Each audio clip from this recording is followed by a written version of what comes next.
चीनकडून माहिती वेळेत न मिळाल्यामुळे नेपाळमध्ये पुराचा हाहाकार झाल्याची माहिती सूत्रांनी दिली आहे.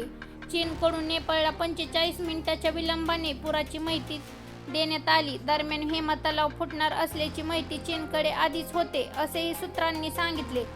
भारत आणि नेपाळ सीमेवरील उंच पर्वतीय परिसरात चीनचे रिमोट सेन्सिटिव्ह स्टेशन आहे आणि चीनच्या वैज्ञानिक टीमची एक जी टीम आहे ती परिसरात कायम असते.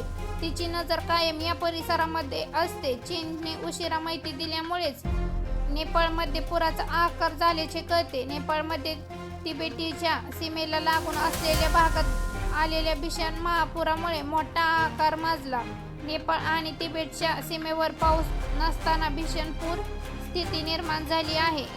ग्लेशिया लेक आउट फ्लड म्हणजे हिमस्खलनामुळे तयार झालेल्या तलाव फुटल्यामुळेच हा पूर आला. अनेक गावांमध्ये पुराचं पाणी शिरल्यामुळे पायाभूत सुविधा मोठे नुकसान झाले. दरम्यान चीनकडून माहिती मिळत न मिळाल्यामुळे नेपाळमध्ये पुराचा हाहाकार उडल्याचा दावा सूत्रांनी केला. चीनकडून 45 मिनिटांच्या विलंबाने नेपाळला पुराची माहिती मिळाल्याचे सांगितले जाते. सूत्रांच्या माहितीनुसार हिमतलाव फुटणार असल्याची माहिती चीनकडे आधीच होते. या घटनेमुळे हिमालय भागातील आपत्ती व्यवस्थापक आणि चीन-नेपाळ सीमेवरती समन्वयाच्या कार्यक्षमतेवर प्रश्नचिन्ह निर्माण झाला. चीनने भारत-नेपाळ बॉर्डरवरील उंच पर्वतीय परिसरात रिमोट सेन्सिटिव्ह स्टेशन उभारलं. ऑटोमॅटिक ड्रोन आणि इतर गोष्टींची माहिती देणारे हे हायटेक देखरेख नेटवर्क आहे. सेन्सर जलस्तर वाढला असा कंट्रोल रूम आणि ड्रोन सिस्टमला अलर्ट पाठवितो. स्थानिक वैज्ञानिक टीम या परिसरात कायम नजर ठेवून असते. ड्रोनद्वारे हिमालय, नद्या आणि बर्फ वितळण्याच्या स्थितीला निरीक्षण केले जाते. हा हिमतलाव धोकादायक स्थितीमध्ये असल्याची माहिती चीनकडे होते. मात्र चीनकडून याबाबत नेपाळला उशिरा सूचना दिल्याचे हाहाकार माजला.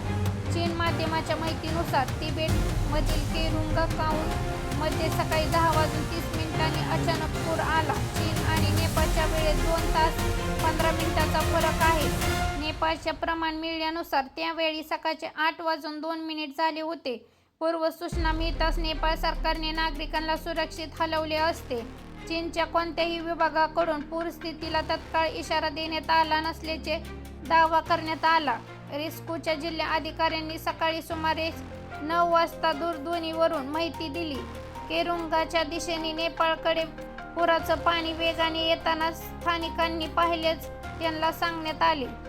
गेल्या वर्षी याच नदी प्रणालीमध्ये अचानक पूर आला होता. त्यावेळीही चीनकडून नेपाळला वेळेमध्ये सूचना मिळाली नव्हती.